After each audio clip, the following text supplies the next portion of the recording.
I'm Eric Loy, and welcome to Eric Loy Interviews. On this podcast, we talk with folks from the VTuber community on their channels, their talents, their stories, where they come from, and their plans for the future. I would like to welcome Sirius Hauser. Hi. Good evening, Eric. Thank you so much for having me tonight. Well, thank you for coming on. I do appreciate it. Please introduce yourself to everybody.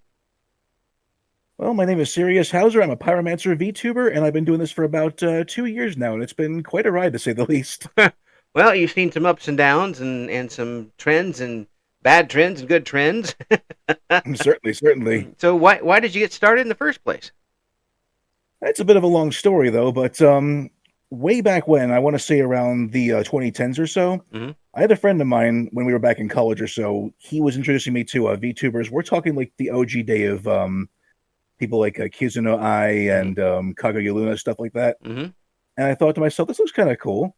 And I absolutely adore the idea of having an interactable avatar that people can, get behind and watch and, enjoy. It's like having your own personal anime to watch and like talk with the characters in real life, because I'm pretty sure there are a bunch of people out there who would have loved that sort of thing way back when, like 10, 20 years ago or so. Oh, absolutely. Yeah. And it's a great way to see like how the characters, form their own backstory, like how they go about stuff there. And it generates a pretty big following from as it turned out, though. Yeah. And it popped up all across like Japan and eventually came over here to the States. Yep. And I'm surprised at how quickly it ballooned up, though, because the next thing you know, I'm seeing it all over the place. I'm like, is it that big already? Wow. Well, it's just going to get bigger. The audience that you're all drawing from has got almost unlimited potential, because there's a lot of people who still don't know what's going on yet. And once they figure out what's happening, and they could watch a whole variety of entertainment, whatever flips their wig on any channel on there, and they'll be getting into it. And certainly there'll be some people who think, "Oh, I can do that better than they can." And they could start off and then fail in about 5 minutes, but they'll get started and try their own at it. And I look at it like I was in the radio business for a long time, and in radio you had radio stations in a city competing against each other for a pie of audience, a piece of the pie. Right now for VTubers, there's no pie to divvy up, because you don't know how big it's going to be. There's still more people getting added to it. It's more like a sphere that just keeps getting bigger and bigger and bigger. So there's not really a competition amongst VTubers as much as just trying to bring as many people in as possible. And I think that's a great potential to have, to be able to promote yourself and not have to worry about what other people are doing. Just show what you've got, and people will come to you. And people have for you so far. Absolutely, yeah. It's been quite the ride so far, though, and you're right on that point as well too, because that's something that I think people often get worried about when going into it, because they're saying, "Am I going to be able to keep up with this person over here, that person over there? Am I going to be as big as, say, the Big 7, Big 10 of indie VTubers or agency VTubers?" And the point is, it doesn't matter. Like, as long as you're getting into it and having fun with it, and just enjoying yourself, getting yourself out there and just playing games and just shooting the shit with people all the time, it's an awesome experience. It really is. And I can tell you for a fact that 25, 30 years ago, in the days of IRC chat, and remember those days in the wild west that was IRC chat, there were plenty of characters, and the anonymity in that certainly provided a lot of cover for a lot of people. I'm not saying I was in there, but I'm not saying I wasn't either. Because I would have been at work had it happened. And no, it wasn't me. And the statute of limitations has expired. No worries. I see nothing. I know nothing. Hopefully all those chats are gone by now. But those people would have done this in a heartbeat. A lot of them would have. Of course, a lot of them are now my age, which is very old. That doesn't mean you can't still get into it and at least enjoy it, like I've been doing. And I enjoy it because there's so many different stories. So many people getting in for different reasons. They just enjoyed it. They're using it as a chance to kind of get rid of their shyness. They're using it as an outlet for uh, a singing career they never got a chance to try. All that sort of thing. It's just a wonderful thing. I mean, how has your audience grown since you got started? And have you realized the fact that they're coming back for you and your personality? It's honestly crazy to think about when you get right down to it. Like, when I first got started, it was kind of on a, if I may delve into the backstory a little bit too, I'll answer the question in a second, I promise. Sure, no problem. But basically, it was around the summer of 2023 or so, right after around the 20th, I think it was. And I got onto a bit of a kick, like watching VTubers like Tricky Wee was my main inspiration in the current day and age, because after a while I was kind of looking into VTubing from a distance, though. I didn't know if it was going to be anything that I'd like consider doing for a while. I was like, it's great that they're doing that, but do I have to have an agency to do that sort of thing? Do I have to get in touch with a company or a media production group? Yeah. I wasn't quite sure how my computer was going to handle too, because at the time it was top of the line, though, but it didn't have like the same sort of processing capability for high-end software or motion capture stuff. Yeah. And but ultimately, though, what gave me that push to get into it in the first place was when that friend I mentioned got me into VTubing in the first place. He passed in 2020 or so, and I was trying to find a way to honor his memory in one way or another, and it took a little while to figure it out. But he enjoys streaming on Twitch too, and I'd done it for a little while as well. But I figured this would be a good way to get back into it, and B, to do something that he enjoyed, kind of in his memory in a way. Yeah, that's you're the first person that certainly had that that kind of reasoning to go into it. But I imagine that after a couple years, you don't need any reason anymore. You're just enjoying yourself. Exactly, yeah. And the other part of it too was mostly out of curiosity to see, like, because I heard about VTubing, but this is the internet we're talking about too, and all kinds of unsubstantiated rumors can go flying around about, like, are they all in it for themselves? Are they doing it to just make, let's say, make like fleece other people for their money? I went in there to see what that was kind of about for myself too, and I didn't believe any of that nonsense, in case you're wondering too, by the way, but I wanted to see for myself what it was all about. Yeah. On the other side of the screen, and I was pleasantly surprised to see that. Like, the people there, have been super helpful, very supportive. You're going to meet a few bad apples here and there, though, but like 99.8% of them so far have been incredible human beings who are just looking for a good time, looking to make new friends, and just make people laugh on the internet. It's true. It is, and the difference in folks and in who you can get along with is something too. I mean, I could get along, when in radio, I got to talk to a lot of people. I mean, it was, there's a gamut from a Nobel Prize winner to my 6-year-old niece. That's I mean, over 35 years. That's the people I interview.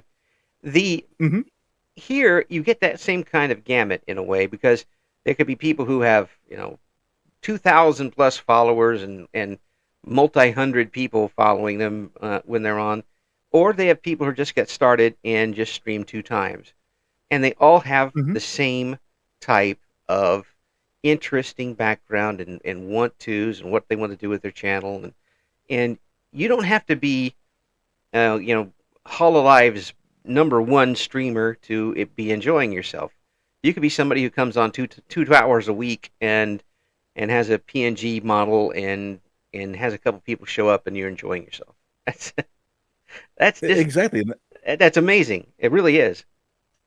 And that's the wild thing about it too. Like, you can it's amazing in how it caters to even people who have like low end specs or whatever, and it shows even they can do it too, and that's a great thing, because it gives them the incentive to get in there. And like, there's still people who are still PNG tubing to this day. Like, one of the more famous ones is Run, I think. You ever heard of that guy before? Yeah, I've heard the name, yeah.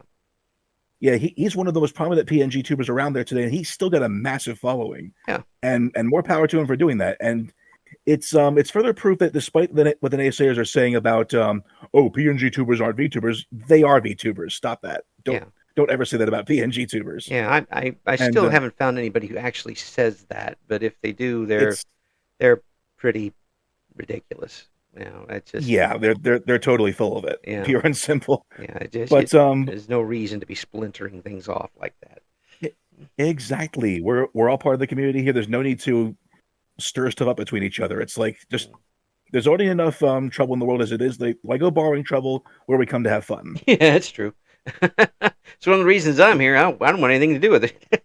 Exactly. Yeah. There. I mean, but really, you got a chance here to kind of almost create your own world in a way. You mentioned the anime part of it, and you get to create your own anime, and you're the star. Exactly. Yeah, and that's the great thing about it. It allows for world building and seeing what people think of it and how many folks come by. And to segue back into the point you were making too about like where I was then to where I am now, I was very fortunate where I started off because I met some people on Tricky's server. We got to talking about stuff there. They were also interested in becoming VTubers. We did some more talking, met some more people through that, and within my first like month or so of VTubing, I was at roughly maybe 250 followers.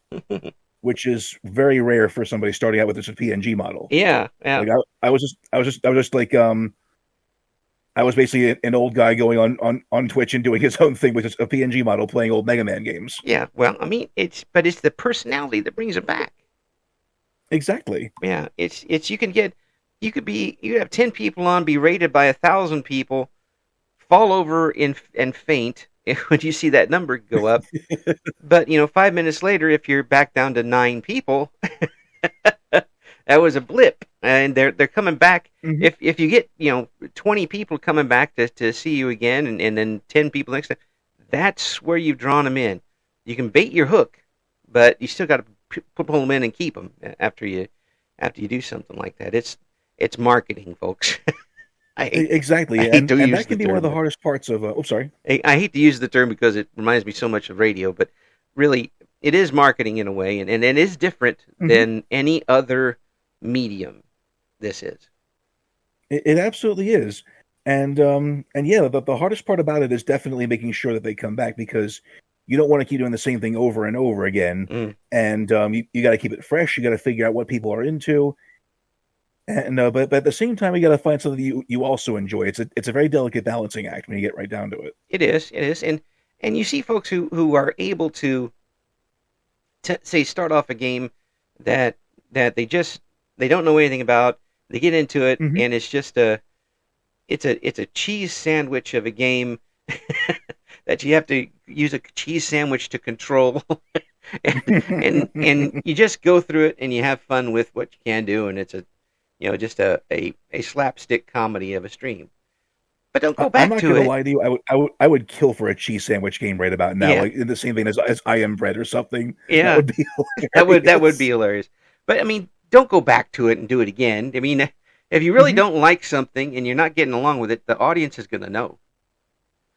And definitely, yeah. And I think one of the hardest points too is my biggest weakness, I'll admit, is trying to keep the conversation going in stream sometimes, especially when I'm trying to focus on something that requires my immediate attention while reading through chat, because I have a difficult time focusing on more than one thing at a time, I'm afraid. like when I'm playing, say, Command and Conquer, for example, my favorite strategy game. Yeah.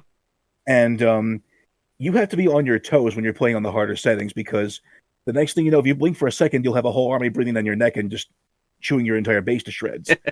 And all the while, you got to make sure your redeems are being followed. You're paying attention to chat there. Yeah. And you can kind of just go into sensory overload and just go like, all right, here we go.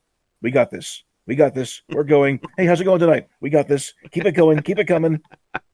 And that's kind of what it amounted to for quite a while, and I'm ashamed of that, honestly. Yeah, I mean, have you been able to come over that? I mean, at least get it to where you're comfortable enough with it?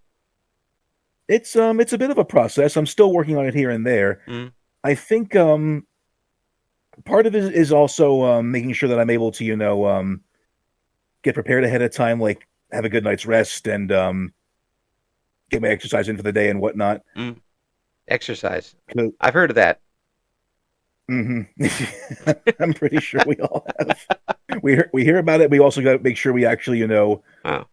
pardon the pun, exercise that. Oh no, I thought it was right up there with the Yeti. I thought it was a thought it was a myth, and people actually do that kind of stuff. Oh yeah. It's, one of the things that I mentioned this a long time ago, but Mm-hmm. something that broadcasters used to do when they're doing like a ball game or a long form broadcast is they used to take a little timer. Usually it was just a little tiny sand Like hourglass. Yes, hourglass. And they would have it in front of them. It'd be like 3 minutes at most.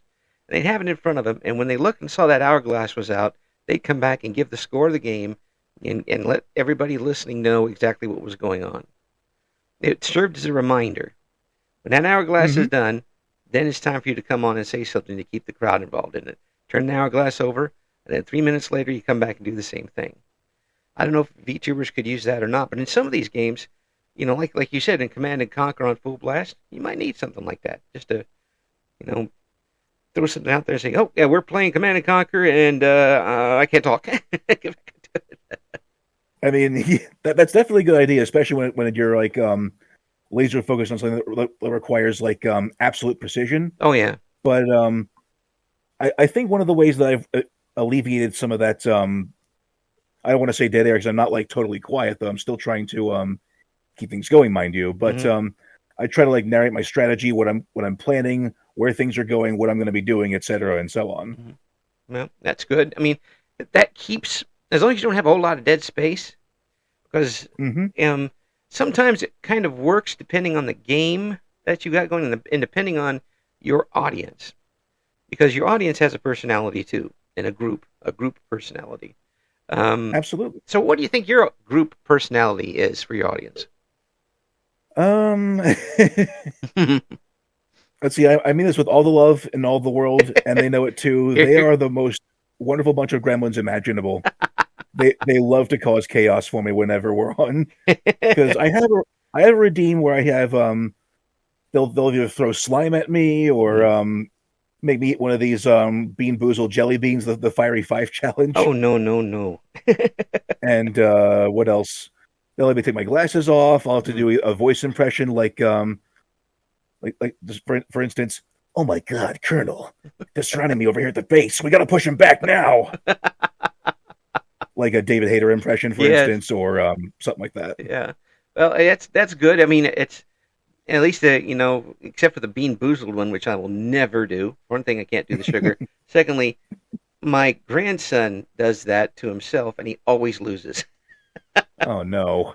He'll give one to his dad and one to himself, and he always gets the bad one. Like, nope, no, never done do it. I'm sorry. No, so once you got started, how long did it take for you to be comfortable with an audience, or have you been in front of an audience before?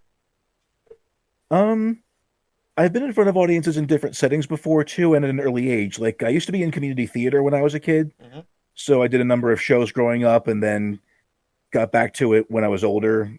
And so I'm not like not a stranger to being in front of a crowd, but at the same time, it's different when you're in person versus being in front of a camera, because you're not quite sure what to do when you're looking back there and you see the that green light saying that you're live, and you're like, "Oh God, what do I do now?" But let's see. But I also did radio back when I was in college as well, and that was also a fun experience. We mostly did either a podcast and a couple of live streams here and there with just talking about video game news and the latest stuff that's going on in the world, that sort of thing. Yeah, well, radio was a lot of fun until I couldn't pay any bills anymore, which is why I'm not in it anymore. Gotcha. Yeah. Sorry to hear that, sir. Well, local radio, especially after COVID, just absolutely fell off a cliff, and very, very tough to keep local announcers. I was never going to be a Chicago guy, but and it's not like I was a big fish in a small pond or anything like that. It's just that I was a fish that couldn't pay any of the bills for the gills. Understandable. I get you there. So, but it does help you though, because there is a lot of radio type of work in this. You have to be able to control your voice. You have to be able to give it inflection when you need to give it. You need to be curious enough to keep the conversations going. It makes a big difference, and I think that probably gave you some pretty unique qualifications to do something like this. I mean, well, thank you for saying so. I appreciate that. Mm. I mean, if I were hiring me to do a VTubing job at an agency, I wouldn't give myself the time of day on that one. But I appreciate the vote of confidence. So you weren't in radio long enough to cheat. Fair enough. I was in radio long enough to live on free peanuts for a week. So, gotcha. When you're in radio long enough, you take the free stuff whether you can use it or not. Fair enough. Can't wear the shirt? It's a bandana, okay? Mm-hmm. Except my head was too big for that even too.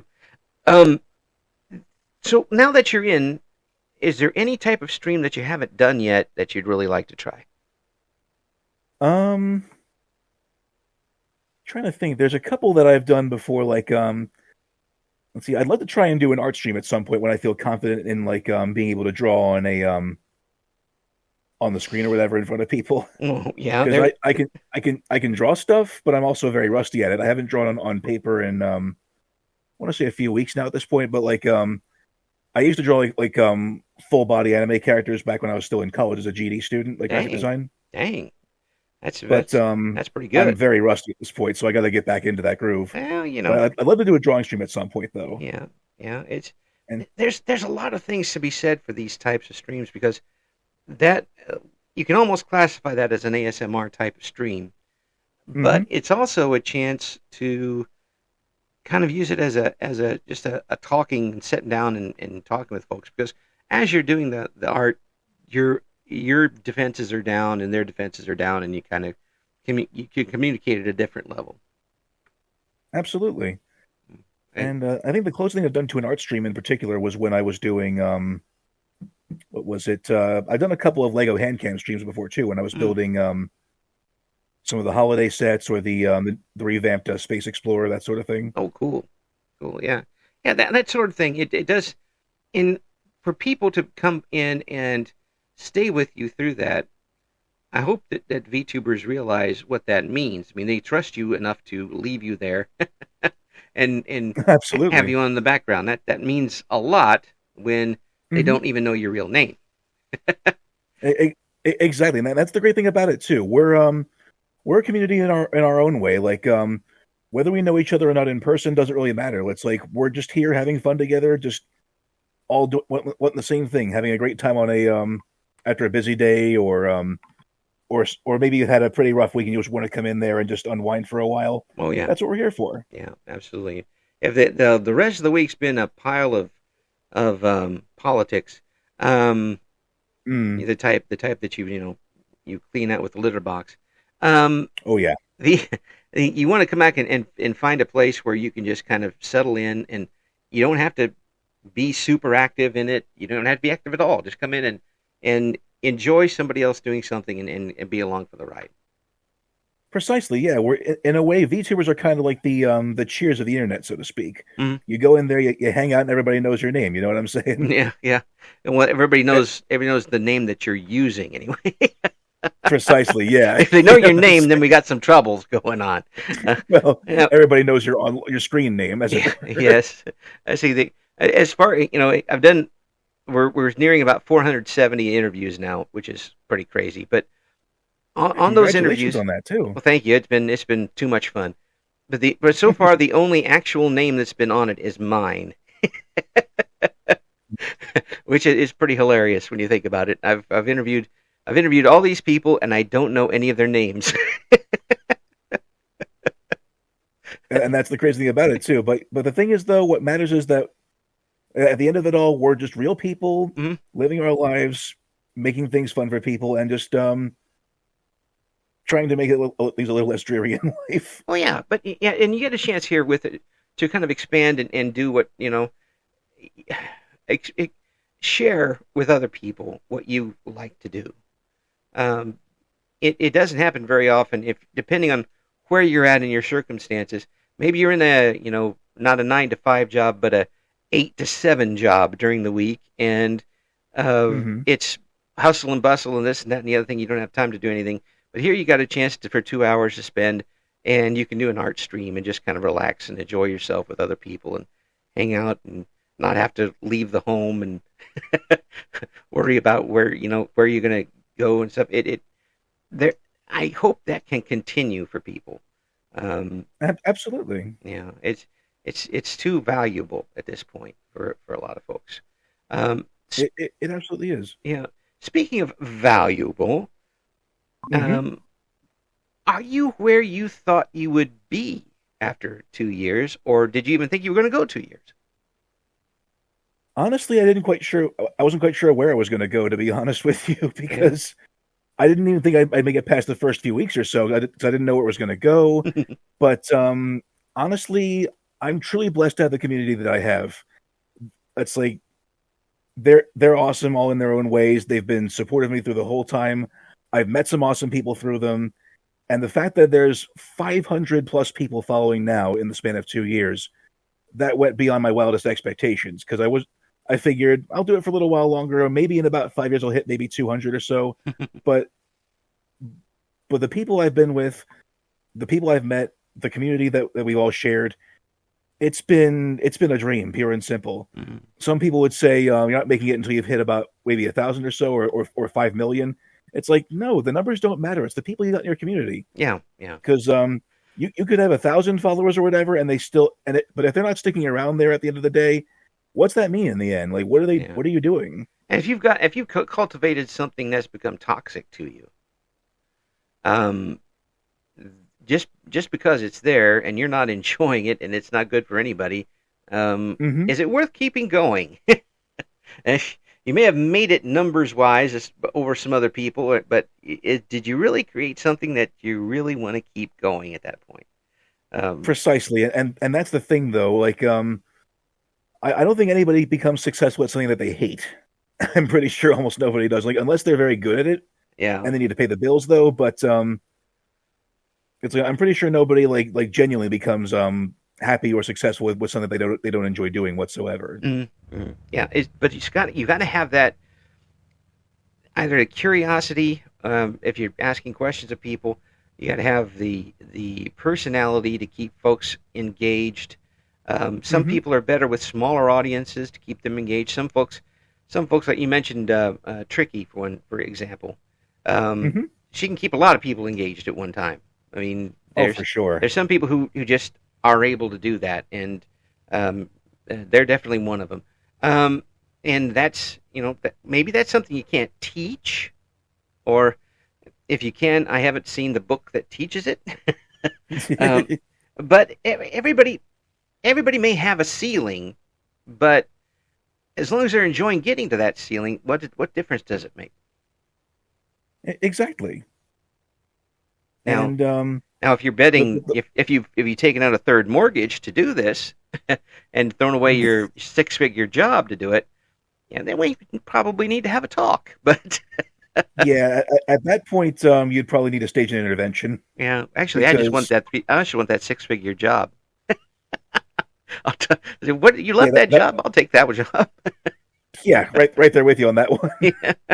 It's like nothing's worth throwing that away for like something like that. Like, just the point of it is, be happy with what you're doing. Make sure you're enjoying it, but at the same time, just don't let the weight of it drag you down. And it's a difficult task to do that, because there have been days when I've questioned the validity of whether this is all turning out in the end, or what's going to happen. Right. It happens to the best of us. Mm-hmm. You never know where you're going to go the next day or what's going to happen. Right. But once you get back on camera again and you see your community in front of you, in this case, my awesome Novakins, seeing them out there coming back in, just saying, "Hey, Sirius," or in this case, just skimming right to a redeem of the Bean Boozled beans. Yeah. That's how you know that they care about you. Yeah. Yeah. It is. And people say that they talk about being bad relationships, but it also can be very symbiotic if it's done correctly, and it also can be, the greatest part is if you got symbiotic and natural grown. Where For sure, you haven't yeah. had to lean on something to do that because and I don't care where you are, what field you're in, as far as entertainment goes, if you're leaning on a gimmick, you got to find another gimmick sometime because it's not going to last. Precisely, you don't want to be a one-trick pony or a one-trick pyromancer in this case. Yes, you would got to have something else in that other hand you better throw too. Mm-hmm. But And so with what you got going on now, you're doing. You mentioned one of the games you're streaming. What are some of the other games you've been streaming lately? let's see. I've done games like Starbound. That's also a big one. Mm-hmm. It's basically where it's kind of like Terraria in a way, but only you're in space with you get to colonize other planets there, build your own bases, hunt Oh, monsters, and do cool. stuff. It's a lot of fun. It's a big sandbox side-scrolling game. Yeah, that would be fun. And currently, I'm working on the finishing touches for a special project for my community. It's a massive 50-floor tower with them. I'm going to put a bunch of portraits of my community on the inside of it too, as part of the museum gallery. Oh, is it? And what's this going to be in? Um, for like for the platform, you mean, or Yeah. Where are you going to put the tower? oh, it's already been built in the game itself. It's on my starter planet in the game. Oh, that's cool. Can they visit it, or is it just a? Oh yeah, Yeah. Starbound is definitely a multiplayer, so I can bring Oh, people on board and oh, that's just have them neat. have fun with it. That is neat. That's another great way to bring everybody into it and have them be a part of the action as well. It, Absolutely. in talking with you, obviously you're enjoying yourself to bits with it. Um, Hmm. and it seems like you're in a pretty comfy chair right now with it. Is there anything Hmm. that you would really, really like to change? That just is just that little bit that keeps cropping up that you would like to fix. Um, the one thing that I really want to try and change is basically trying to get my community more involved in other games too, outside of stuff like Starbound and Jackbox and stuff like that. Mm-hmm. I want to try and find something that we all enjoy on a regular basis and keep it going, Mm, but also find a way to keep myself like active and after a busy workday. right. Because we all need days off though, but I want to try and get myself like involved in the community, like regularly interacting with the Discord and whatnot too. And I'll admit I'm guilty of not always posting on there because when I get done with work in the afternoon, I'm just like I'm just dead in the water. Then you're not even And it's old not. yet. I'm getting there. Eh, I'm well. I'm well on my way up there wait till now. wait till you're But really old. yes, I used to know what it was. I used to be with it, and then they changed what it was. Well, when I was your age, I was that age. We only had T. We didn't even have the I for it. We said vowels. We didn't know vowels. Look at that letters. We had cuneiform back then. I just hit somebody in the head with a rock. It was perfectly fine. They knew what I was talking about. Oh my lord! What? I love it. Do Anyway, sorry to get off track there, but yeah, I really need to focus more on the social media aspect of it because outside of streaming, I'm generally a pretty quiet person. I try to work on fixing that. mm-hmm. So that's the main thing I want to fix is not being quite so on the shy and quiet side. Yeah, but that'll help. With presenting and getting the channel out there. Although you have, I mean, you've obviously expanded quite a bit. There's always maybe one other place where you can stick the name out and get a few more followers. For sure. Yeah, and I think that more people are going to be figuring that out. The next the next innovation is going to be interesting to see because I imagine there's a lot of people working on ways to um, make it easier for themselves to stream and make it a little bit more profitable for them to stream at the same time. And I'm going to see Oh, absolutely. I'm going to see whether it comes from an independent person doing it or somebody trying to start a company with it. It, You, it, you never know. I mean, I think, Either way, though, I'm hoping they have the best interests of streaming in general at heart. I'd love to see something that's like started by somebody in the industry for people in the industry. mhm. Like imagine a streaming service like that. Oh, yeah, yeah. That would be amazing, and that would require somebody who was rich enough to not worry about it. Exactly, like somebody who's like ludicrously wealthy off of VTubing and streaming, and actually wants to see other people succeed in that sense. Yeah. Like I guarantee you though, with the revenue it would pull in and helping other people get their names out there, I think it would more than pay for itself in the end. Yeah, yeah, I think it probably would, and hopefully it'll keep going because I want to hear from more people. I'm a greedy person. I want to know what everybody else is doing. I want to be able to feed off of everybody else's successes. Sort of like a fame vampire of Yeah, sorts. sort of. You know, I'll take life force, blood, anything at this point. So, what is the next big thing for your channel? Have you got something big coming up? Let's see. As a matter of fact, I do. It hasn't been revealed to the public just yet, though. But I have a new model coming up later in the summer. Excellent. And I'll be once that comes together, I'm going to be doing my official debut later this year. After 2 years. Yeah, I started off with a PNG model and worked my way up to Live 2D. Yeah. But let's see. But I wanted to go for something bigger. Yeah. And really get things out there because I wasn't quite sure what to do for a full on debut, and I want to make this something that's like the biggest thing I've ever done. If VTubing was like television, you'd have the pilot episode in year 3. Pretty much. All this has just been test screening so far to see what works. That's right. We've already done the show. Here's the introduction to all the characters. It's kind of after it's canceled. We know nothing about them so far. It's like we're getting the promotional material out after the show's run several seasons. And then after everybody's quit the show, we're going to start the put on the trailer now for it. Yeah. But it's just one of those unique things that VTubing has, along with the unique people in it, such as yourself. And I really do appreciate you coming on. It's great meeting you. Always a pleasure. Thank you very much for having me tonight. I truly appreciate it. Yeah, and we'll get you on again here in the future and get some updates on what's going on with you. I got all of your links for Sirius. You're going to be in the description for this video. Please check out what Sirius has going on. You're missing out if you don't. Lots of stuff coming up, including that new model, and we're waiting to see what that's going to look like. And no, Sirius hasn't given me any tips as to what it's going to be like because Sirius is keeping it under wraps, and I'm a blabbermouth. So, well, I can say this though. Picture my current model right now, but looking like infinitely more badass, like a couple years older at this point. Ooh, okay. So, well, you're going to see that model if you're watching it on YouTube. You're seeing that model right now. So, folks, again, check it out. It's going to be in the details. Thanks, Sirius, for coming on. I really do appreciate it. Anytime, sir. Thank you so much for having me. Thank you for listening to Eric Loy Interviews. Join us again next time when we talk to another member of the always interesting VTuber community.